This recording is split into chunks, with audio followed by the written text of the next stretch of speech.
Hey, everybody, it's Sophia Nelson, and we are here today with the second installment in my Women of Excellence series. And I have with me today President Ora Pescovitz of Oakland University in Michigan.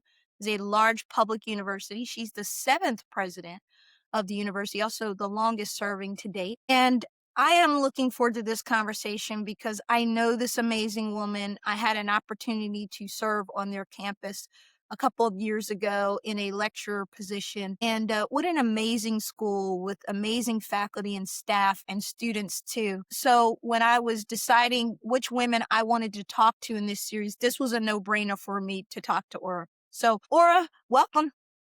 Thank you so much, Sophia. We loved having you on our campus, and we're looking forward to bringing you back. I want to come back. Dr. Bailey always tries to tell me to move to Michigan. I'm like, not going to happen. Maybe not today. We got snow here. Of course you do. I remember, I think I got a cold, the flu and everything in a few days and then felt better at the end. It was fabulous though. So let's get started. For this series, my goal is to spotlight women like yourself who are over 50, who are still doing amazing things in their area, whether it's industry, corporate, academia, public affairs, etc. And of course, you are one of the greats of the university, academia community. And, you've been doing this for a minute, which I love. And hopefully you're going to keep doing it for a really long time. Let's start off with talking about what I call formation and leadership. And what I'd like to do is have you tell us just who is Ora Pescovitz and who's the woman, the leader, the president, the former doctor. Tell me about you. Well, I grew up in a very interesting home. I'm the oldest of four children. I have three younger brothers. We're four kids in 3.5 years. So we were boom, boom, boom. I'm first generation American and a first generation college student on my mother's side. My mother was an immigrant. She grew up under very difficult circumstances in Soviet Russia. It was a very complicated life for her. Her family was from Poland and most of them died in the Holocaust, but she had a very complicated childhood and young life. My father was a rabbi and very active in the civil rights movement. It was in his offices in Washington, D.C. That Martin Luther King Jr. and his colleagues drafted the Civil Rights Act of 1964 and the Voting Rights Act of 1965. And so I had this really fascinating childhood where my mother, because she was such a passionate American, having grown up in communism, was a Republican. And my father was a very liberal Democrat that we had this incredible differential views on tolerance. And we had people always at our home. And we had these fascinating conversations about diversity. And we had very prominent people, clergy from different denominations, people from different socioeconomic groups, from different political views. And the children were always included in these conversations. And my parents insisted that we, as young children, were asked to participate when we were very young, to listen, and as we got older, to express our views too. And this kind of a background really contributed tremendously to my upbringing. You're touching on your upbringing, which is fascinating. I'm already leaned in like, wow, the Civil Rights Act, the Voting Rights Act, that had to be a pretty amazing thing for a young person to experience firsthand. You've spoken a lot if someone Googles you and to see your background and your story. You've spoken a lot about the influence of your Jewish values, family upbringing, your time in Israel. How have those foundations shaped your sense of responsibility and stewardship as a university president? Well, I think because of that upbringing, my three brothers and I all ended up in careers of service. And I think that there was just no question that there would be that expectation. So as it happens, three of us are physicians. We're all in academic careers, having really focused on discovery, careers in how to make the world better. And one of us is a rabbi. And I think that that clearly came out of the home that we grew up in, with this notion that we would be required to make the world a better place.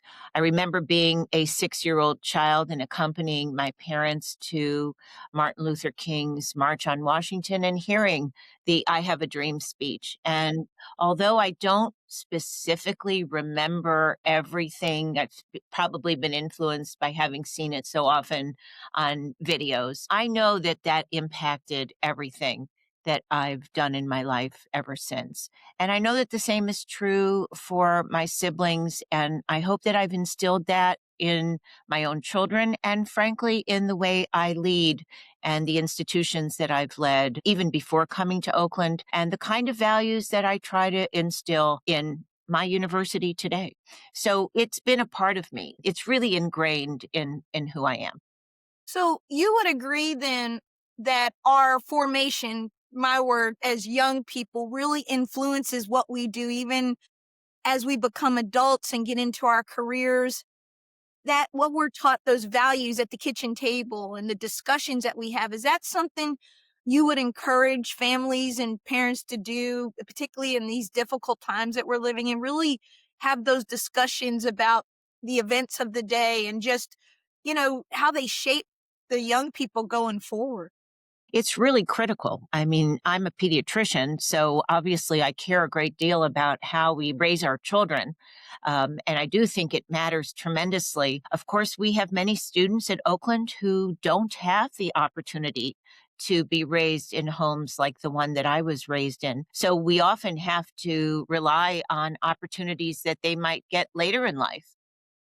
But I do hope that they will get those opportunities as early as possible. And those opportunities that they get in early childhood really do make a difference. If they can't get them in early childhood, I hope that we give them those opportunities later, like in college, because I do think that higher education is one of the tremendous chances that they get to give them the chance not only to get a fund of knowledge, which is critical, but also to instill in them values like learning to listen to other viewpoints, learning to really hear what other people have to say, and then learning to express their own views and to become civil with one another when they begin to express themselves. We're going to talk about that a little bit later in the interview. So you mentioned that you're a pediatrician, a physician. As a physician, you were trained to diagnose excess risks and act decisively. How does that clinical discipline show up in how you govern a university as a president? Yeah, I'm actually a pediatric endocrinologist, which is a subspecialty within pediatrics. And it is a wonderful specialty. And I love my field. I worked in that area for decades. And it is, as you said, it's an opportunity to really diagnose abnormalities. But it also is a field in which one can, after making a diagnosis, offer therapies. And I picked it because I loved the spirit of discovery. I loved the maybe Sherlock Holmes piece of that. How does one figure out what is wrong with a child? And it was very exciting to be able to have the opportunity to discover a problem when a child presents with an abnormality and then have to go through the intrigue of the puzzle and try to figure it out. But then when you do make the diagnosis, know that there must be a way to find a treatment. Either the treatment exists and we can offer it to the child, or we have to do research to uncover it. And knowing that there are yet diseases and problems for which there are still unsolved solutions is something that drives me even today as a university president, because there are so many unsolved problems for us, not just in medicine, but in our society. And it is that principle that really drives me. And I have applied many of the things that I learned in medicine to the way I approach my presidency at Oakland today. Yeah, that makes really good sense. That's a good tie-in to how something that we wouldn't normally think would fit together. That training, again, that discipline. helps you move throughout your leadership cycle.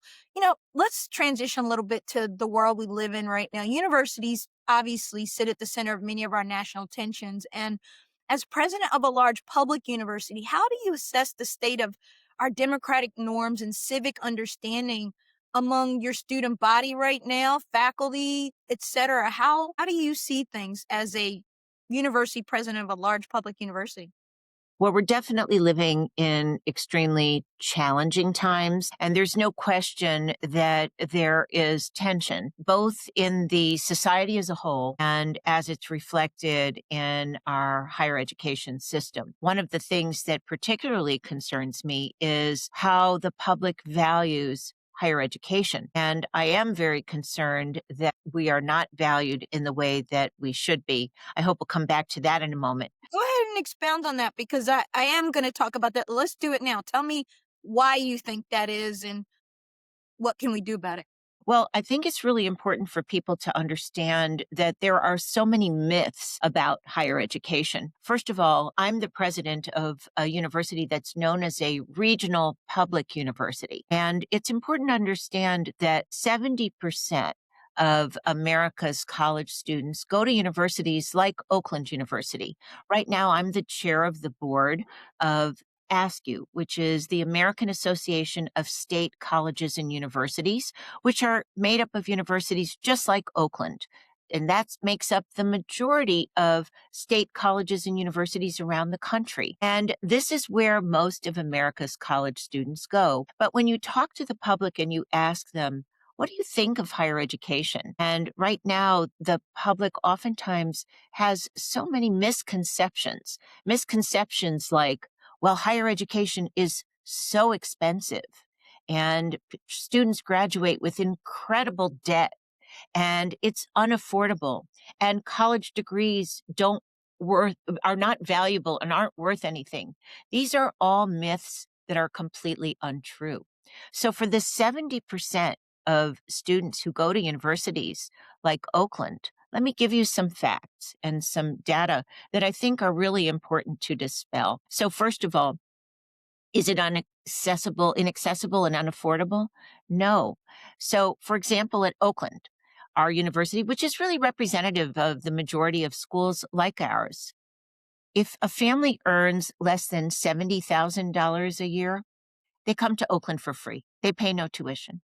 And 60% of our students graduate with no debt at all.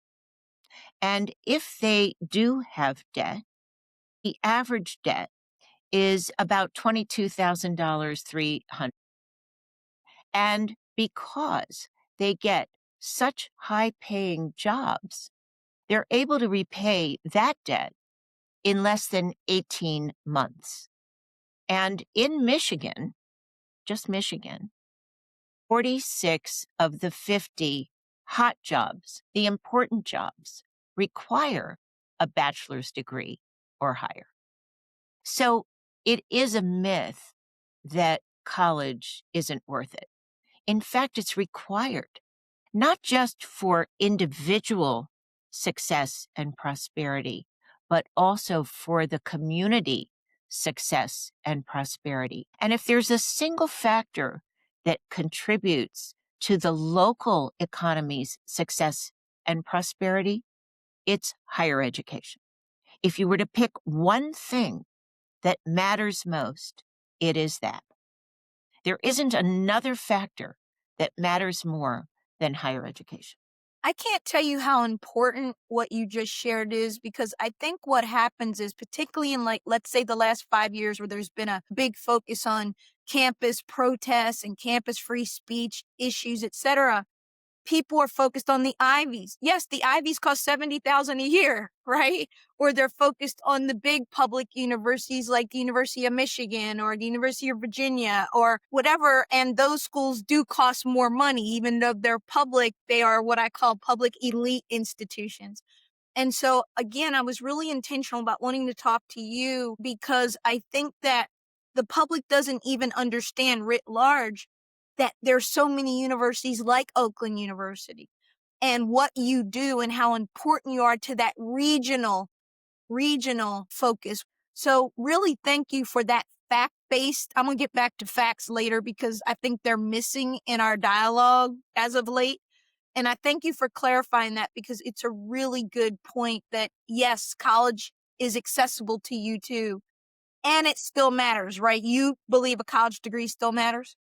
Of course. And by the way, I believe in the elite universities as well. There's a place for them too.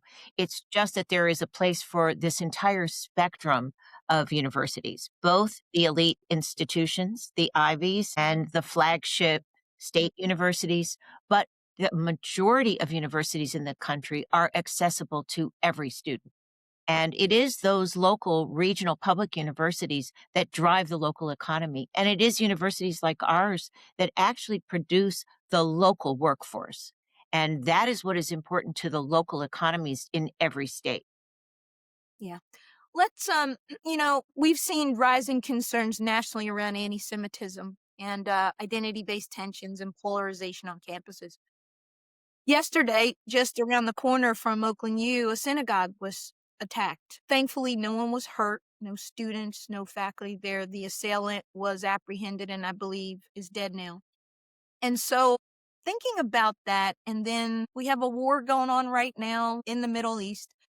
As both a Jewish woman and a university president, how do you navigate protecting student safety and your Jewish student population in particular, while also safeguarding free inquiry and free dialogue? Like, I think we're all struggling with how do we balance these competing interests in a free democratic republic in our 250th year, by the way. So, thoughts? Yeah, a lot of very interesting topics here that you're touching on, all of which are of the utmost importance to me. So I am a huge proponent of free speech. And this has been a major topic for us at Oakland University. And I'm very proud of the track record that we have at Oakland in this regard. We have been one of the universities that has really been out there focused on really valuing free speech. I'm also proud of the fact that we have been relatively quiet when it came to demonstrations since October 7th. And the reason I believe for that is that we were very explicit early on what we would and would not tolerate and where the boundaries were between free speech, which encouraged people to express themselves in every way, and unlawful harassment and issues of hate and violence, which we would not tolerate. We also made our rules and expectations very clear. So early on, for example, we made it clear that there was a policy that had been in place at Oakland for decades, even before my arrival, that there was no camping on our campus. If a Boy Scout, for example, had wanted to put up a tent, we didn't allow that. So we didn't have encampments on our campus. And it didn't have anything to do with protests. We just had that policy and we enforced it. And so it was easy for us to have clear policies and enforce them. And we are very clear that while we welcome protests from any side, they have to abide by time, place, and manner, and we've established very clear principles about those. And yet we will not tolerate violence and unlawful harassment. And students, faculty, and staff must abide by our straightforward principles. At the same time, I'm very proud of our Center for Civic Engagement. We have a really spectacular Center for Civic Engagement, which is really moving forward in even more dramatic ways. I'm proud of our director for that center, Professor Dave Dulio, who's really done a terrific job both regionally and nationally. And we typically invite bipartisan debate. In the past year, for example, we've had governors from both parties. We've debated complex issues like the Supreme Court debate on abortion, those kinds of conflicts. And they are at the center of the kinds of things that we focus on here at Oakland. And we welcome protest and discussion. We don't cancel speakers. We really encourage that. But it requires that our students have fact-based knowledge.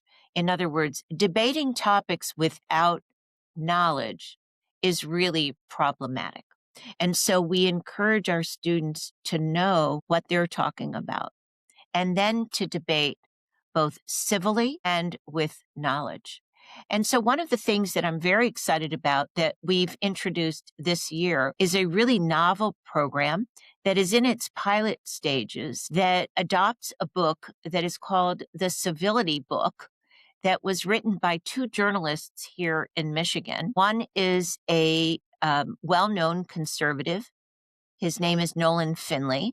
He's a white conservative journalist that writes for the Detroit News. And the other is a Black liberal journalist whose name, I think you might know them both. I don't know if you know them, Stephen Henderson. And he's a liberal. And they've been arguing about every topic under the sun for a very long time. But they debate civilly. And they wrote a book together called The Civility Book. And their book is about how to debate fiercely, but in a civil fashion. And we're using that book in courses with our students to try to teach them how to debate. And the pilot right now is in two different classes. One is with our honors students, and the other is with our student athletes. And why did we choose athletes? One reason is because athletes are students that, fight fiercely on the field, in the court, but at the end of the day, when the game is over, they have to shake hands. And we want to teach them how to debate. This course that we're so excited about is now in the middle of the first semester. And next year, it's our hope that we will offer this to every freshman.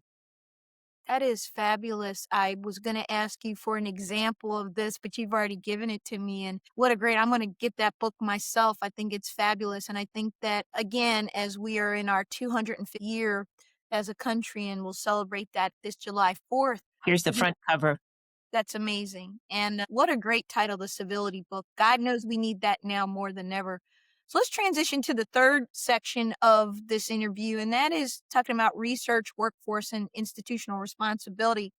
And as you mentioned, you are chair of the board of the American Association of State Colleges and Universities. Oakland U plays a significant role in Michigan's healthcare, research, and regional economy. How do you see the university's responsibility in strengthening economic and civic resilience? Yeah. Well, I like to think of ourselves as being a steward of place. And what I mean by that is that, we don't exist in a vacuum. We're very fortunate to be part of a really terrific community.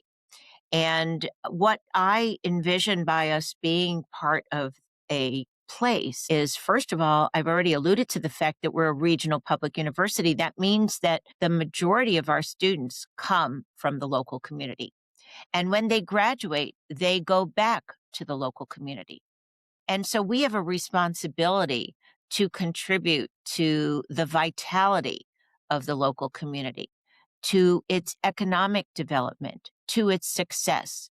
And we do that tremendously. So we contribute to its economic development. We did a local economic study that demonstrated that we contributed in 2024 $2 billion to the local economy, and our alumni contribute $6 billion to the Michigan economy. That's 27 to 28 times what the state gives us in its state appropriation. So we are doing a huge amount.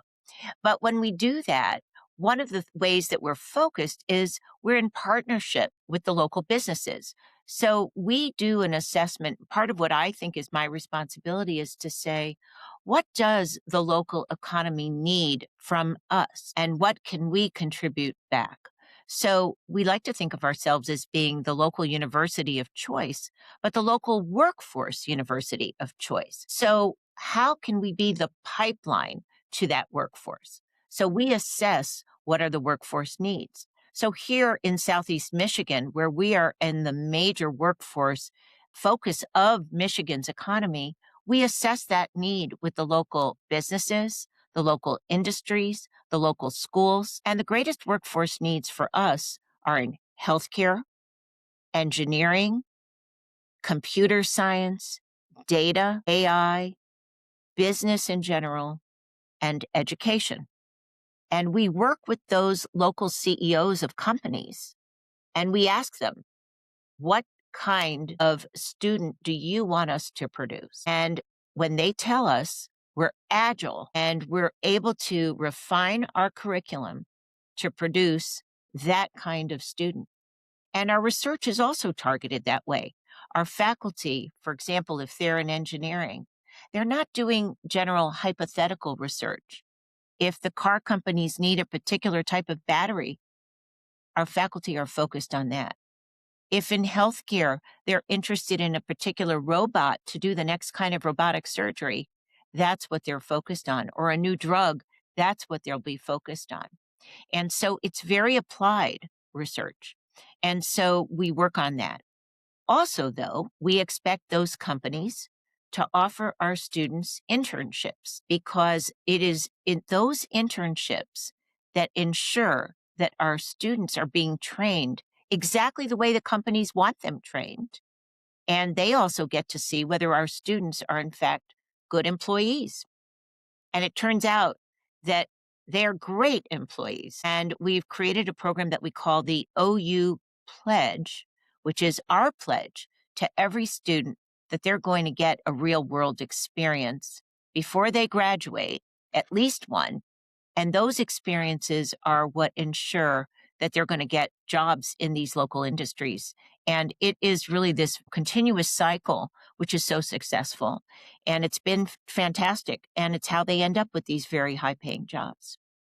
You know, with AI, technological disruption and workforce transformation accelerating at rapid speeds, how must institutions like AU, particularly doctoral institutions, evolve to prepare students differently than even 5 years ago? Well, it's dramatically different. I mean, one great example is coding. 5 years ago, I have to say the hottest field was coding. And today it's no longer a hot field. And AI has essentially replaced that field. So if you are college, if you were going to college 5 years ago, students said, I'm going to go get a specialization in coding because that's going to get me a great job and a lot of money. Today you'll find almost no students studying coding. They're studying AI. But AI is integrated now in almost every field. There isn't a field, there isn't a business, there isn't a part of administration that doesn't have AI as a piece and a component of it. And we work very hard to stay on top of that. You know, wrap up this section with this question. It's an interesting one, I think, but I was thinking about the intersection of academia and the corporate sector, which you've talked about how they are very intermingled. What do you think, as a leader, each sector misunderstands about the other? Well, I don't know if you know, but I worked in the corporate sector for a few years. I worked in industry and I was so glad to have that experience because I went there both because I loved the spirit of discovery and I wanted to learn more about the corporate sector. But I did think that some of the impressions that the corporate sector had of academia were valid. One of the areas was that they thought that we were slow, that we didn't move as quickly as industry did. And one of the reasons I was happy to have had that experience is it energized me when I came back to academia to want to move faster. And so I did think that that was a legitimate critique. On the industry side, I think that industry doesn't always isn't always as willing to look at all sides of a question. And I think that in academia, we are more interested, and we should be, at looking at all sides of the question. And so that was my experience of having lived in both universes. So if I were to put in a nutshell what I saw maybe as strengths and weaknesses of both. I still serve on the board of it's now a public company, but it started as a startup. And I do that more for my challenge and excitement and enthusiasm than anything else. But I love it because I do get to keep a foot in both camps and learn from both and apply what I know to each of those two universes. And I do think that it helps me be a better president for sure. Yeah, I would agree.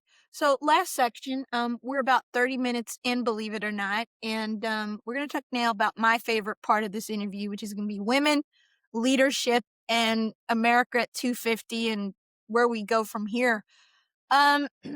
One of my favorite, what I'll call aura-isms, is teaching young women, you like to say, learn to say yes. Unpack that for us. What does that mean? What do you want them to learn to say yes to? Well, I've been teaching a workshop on time management for probably 20 years. And the very first time that I had to teach that, I went to a bookstore and libraries and read all these books on time management. And every single one of them had a section in there that said, learn to say no, because they said, there's so much that you have to do. You can't do it all. And if you're going to manage your time, you have to learn to say no. And I thought about that, and I thought about my own experiences. And when I was starting out in my own career, I was one of very few women in my medical school class, for example, and this is a long time ago, only 12% of my class was women.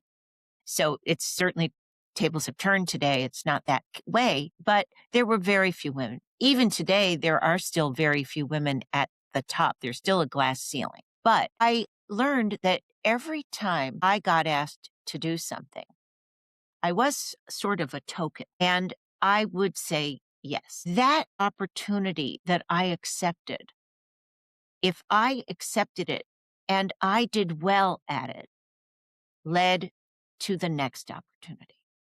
And it opened the next door for me. And so I rejected that philosophy of learn to say no, because by saying yes, I then not only learned to do the thing that I didn't know how to do that I said yes to, I learned to do it, but then it opened the door to the next thing. And then that opened the door to the next thing. And it opened the door to the next thing.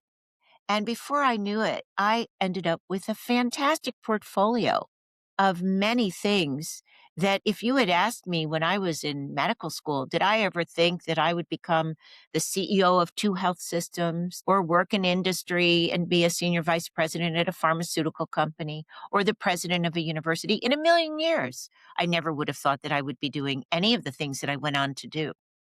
But I only did them because I said yes. That Now, is when you say yes, you have to do those things well. think just for clarity for those watching us, she's not telling you to go out there and exhaust yourself and drive yourself crazy. That's not what you're saying, right? You're saying be strategic and say yes to things that can open doors.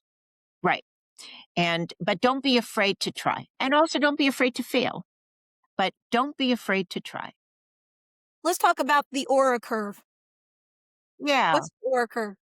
Well, when I was at Lilly and I was thinking that Eli Lilly, that is Eli Lilly, the company, and huge company. huge company. I had a big role as a senior vice president. And I was thinking about, is this the way I want to spend the rest of my career?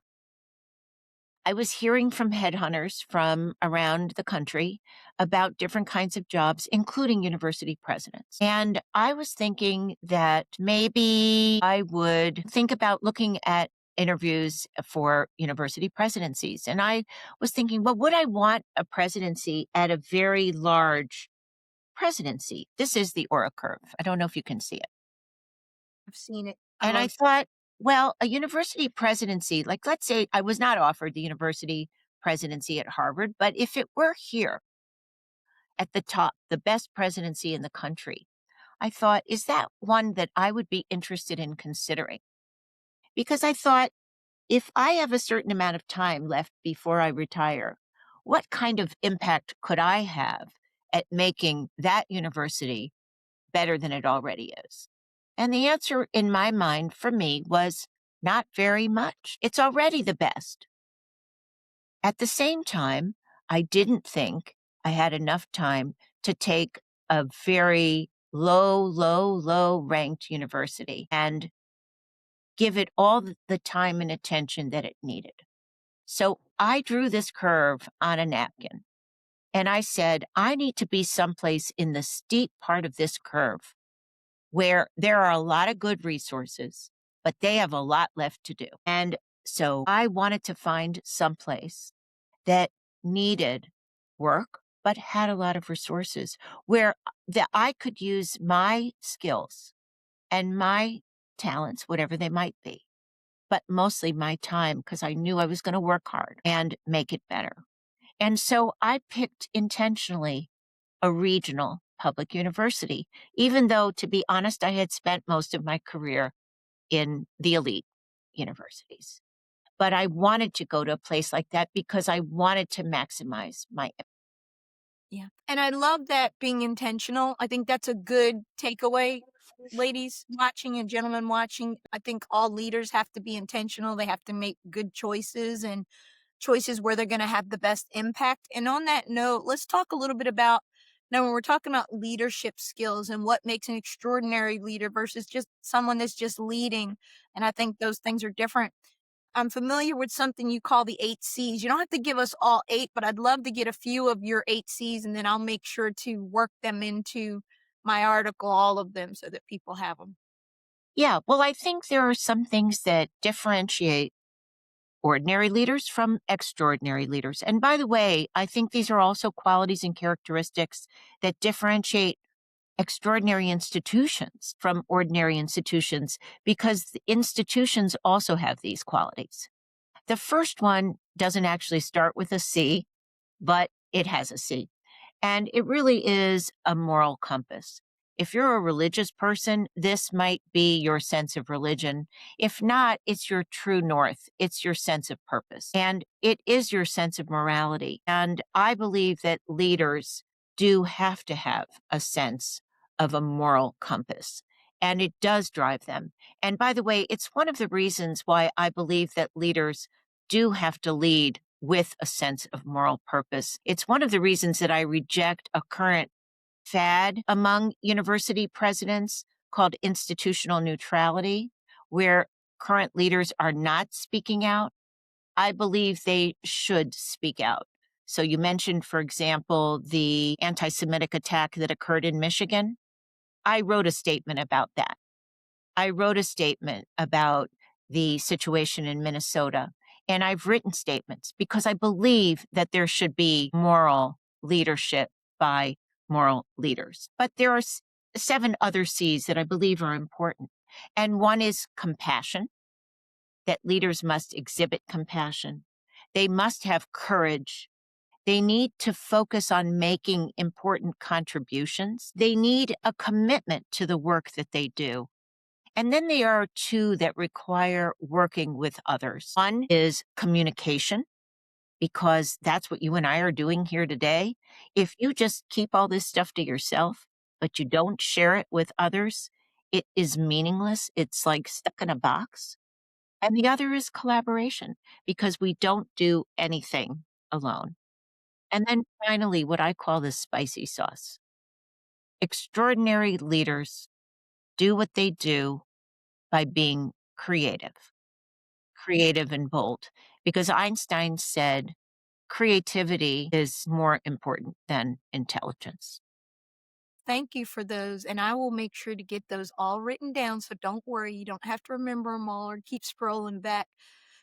Let's switch over, as we're winding down here. Higher education, female college presidents are still not the norm in this country. We have a lot more, but higher education at the top level still remains largely male dominated.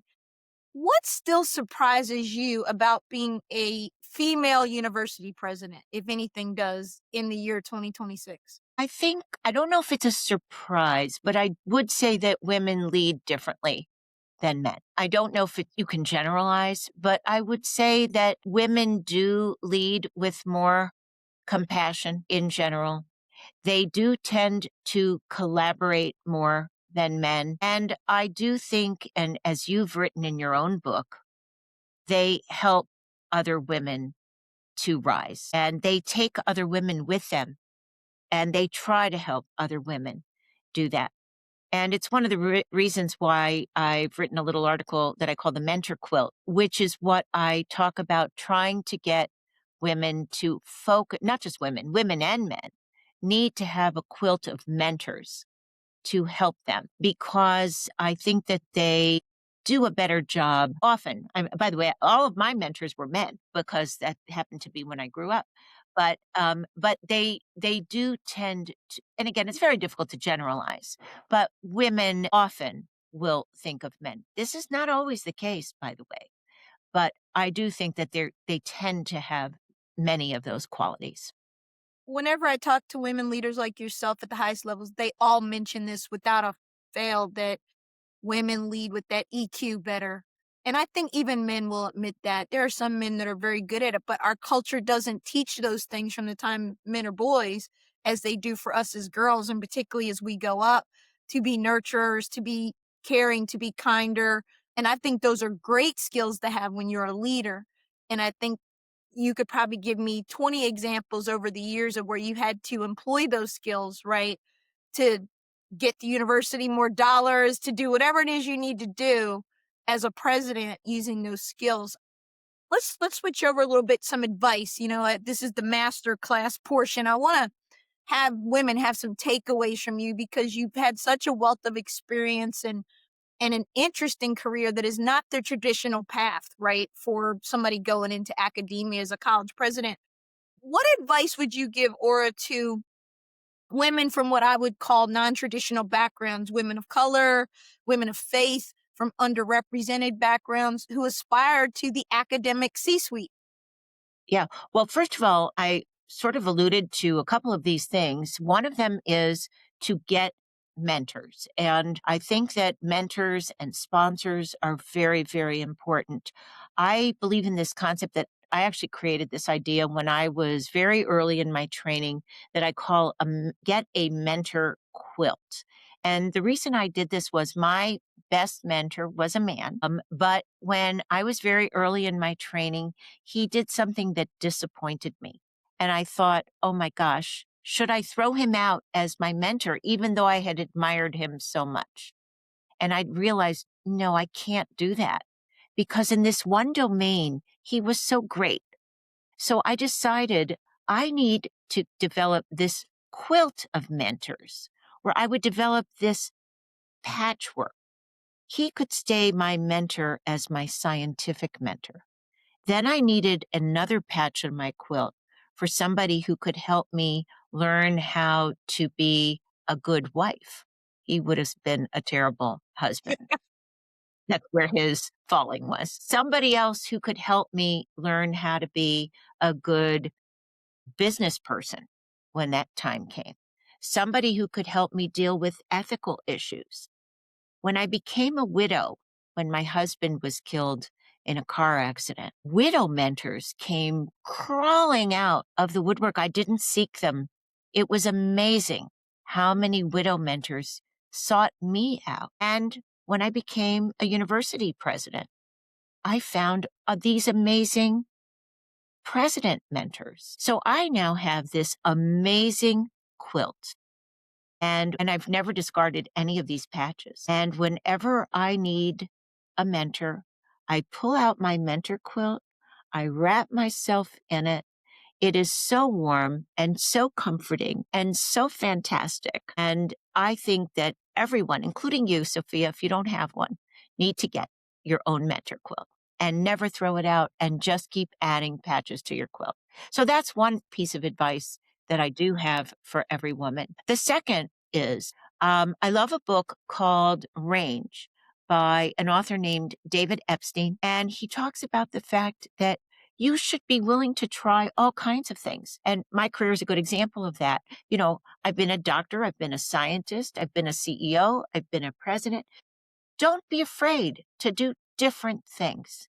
Those things require skills, but don't be afraid to learn and discover. It's so exciting and so challenging. Yes, you'll fail, but you'll be so enthralled and gratified and excited, and then you'll find your calling. Yeah, I caught my front row, know your row, and that's my mentor patch quilt, if you will.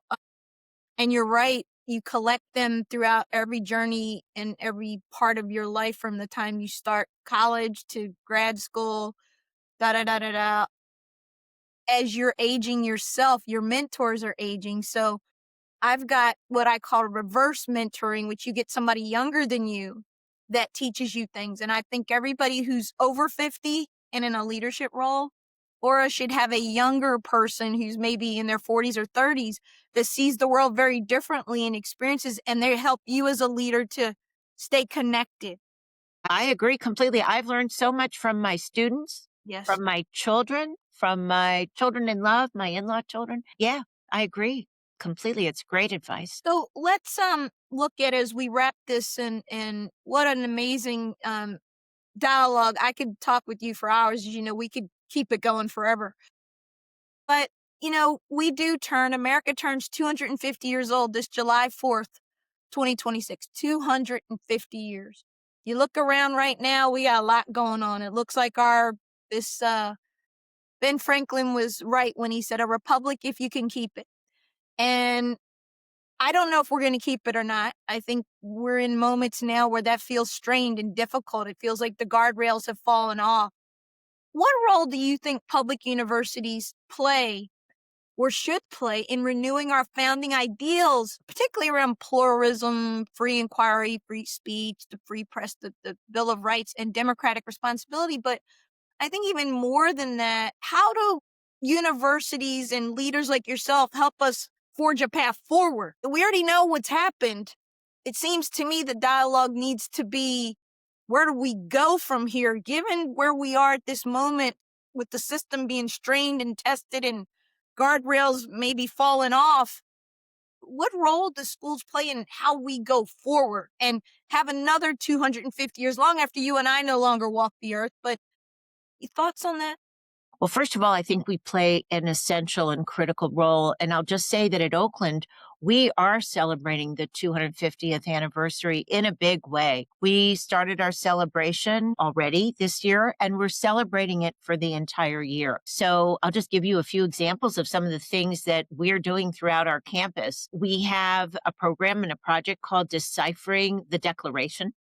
And and I hope you'll come visit it actually, because I know you'll find it really fascinating. But in our Oakland Center, which is our student union, we are going through the component parts of the Declaration and trying to explain it and talk about not what it meant, but what will it mean. And we are reviewing books from the Declaration.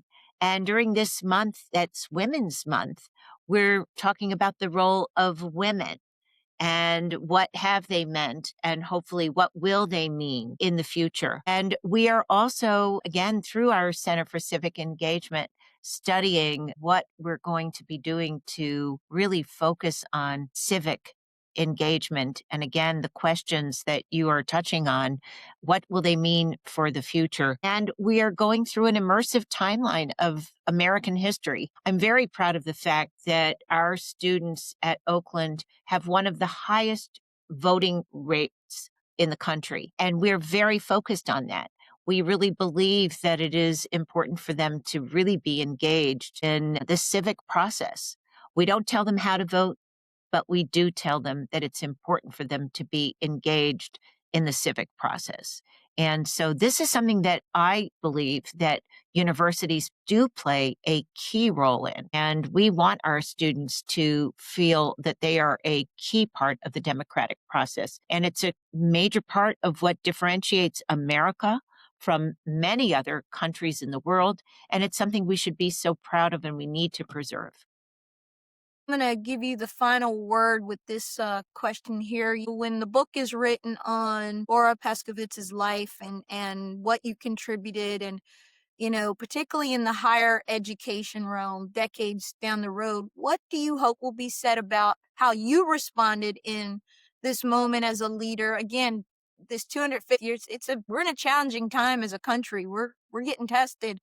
And even in our academia, what do you want to be said when all's said and done about what you did and what higher education, the role it played in keeping this republic for another 250 years?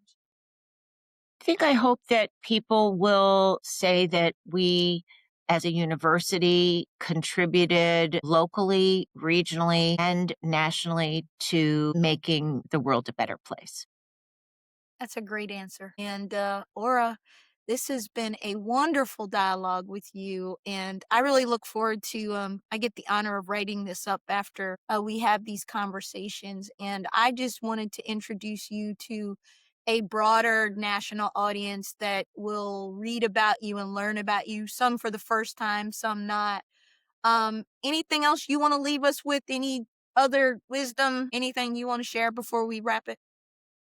No, I mean, I hope that universities will play a really big role in solving real world problems. And universities like mine, we're really focused on trying to do that.